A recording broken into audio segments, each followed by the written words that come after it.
Hello my dear family, ఇక నేను ఈ వీడియోలో చెప్పినట్టుగా ఉల్లిపాయ వెల్లుల్లి లేకుండా సేమ్యాతో 5 నిమిషాల్లో చిత్రాన్నం ఎలా చేయాలనేది చూపిస్తూ ఉన్నాను. వీడియో చివరి వరకు చూసి నచ్చితే లైక్ చేసి షేర్ చేయండి. ముందుగా స్టవ్ పైన ఒక మందపాటి బ్యానర్లో ఉంచి 2 టేబుల్ స్పూన్ల ఆయిల్ వేసి పోపు దినుసులన్నీ కూడా వేసేసి కొన్ని పల్లీలు వేసి సన్నని సెగపైన బాగా వేగనివ్వండి. తర్వాత సన్నగా తరుక్కున్న పచ్చిమిర్చి, కరివేపాకు, కొద్దిగా పసుపును వేసి అన్నీ కూడా ఇంకొంచెం బాగా వేగనివ్వండి.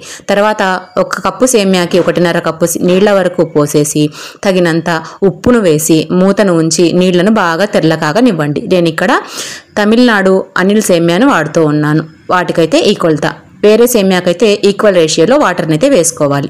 సేమ్యాను వేసి ఒకసారి బాగా కలిపేసుకొని మూతను ఉంచి ఇలాగా కొద్దిగా పొడి పొడిలాగా వచ్చే వరకు ఉడికించుకోవాలి. తర్వాత మూతను తీసేసి స్టవ్ ఆఫ్ చేసి నిమ్మకాయను పిండి మూతను ఉంచి 2 నిమిషాలు ఉంచారంటే పొడి పొడిగా సేమ్యా అయితే రెడీ అయిపోతుందండి, ఉల్లిపాయ వెల్లుల్లి లేకుండా.